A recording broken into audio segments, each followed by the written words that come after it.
بسم اللہ الرحمن الرحیم۔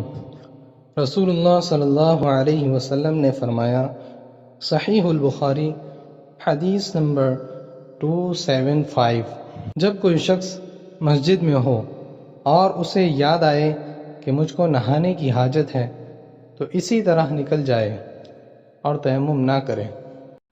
حضرت ابو ہریرہ رضی اللہ عنہ سے روایت ہے کہ نماز کی تکبیر ہوئی اور صفیں برابر ہو گئیں۔